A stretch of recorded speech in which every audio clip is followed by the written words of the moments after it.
থামড়াইবো কেডা? শোনবো, দুনিয়ার সবার লোক মিশা কথা কইলো, নিজের বউর লোকে আমি জীবনে মিশা কথা কমু না। মাইয়ার বয়স হলো 16। সেই মেয়ে তোমার থাপড়াইছে? আরে আমারে থামড়াইবো কি? আরে আমি তো হেডে শুনতে চাইতেছি, থাপড়াইছে কেডা? আরে আমি তো ওইটাই কইতে চাইতেছি, তুমি তো শুনতে চাইতেছো না। মেয়ের বাপ হইছে, আয় কইতেছে 16 বছর মেয়ের বয়স বাড়াই দিয়ে বিয়ে করাইতে।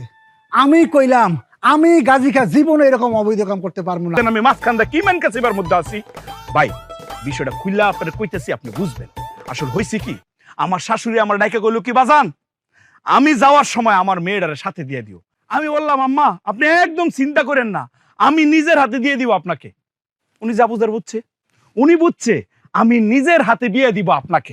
এবার বুঝছেন ভাই আমি কি কট খাইছি। ভাই আপনি রিকোয়েস্ট করতেছি, আপনি আর আগায়েন না, উইরেনও না, থাইমা যান। এই কথা বলে তৈব না ভাই, অলরেডি তো উইরা গেছে, ওই দিক দিয়ে ল্যান্ড কইরা ফালাইতাছে। এখন কোন উড়া জিনিস কি থামানো যায়? আরে আপনার কথা তো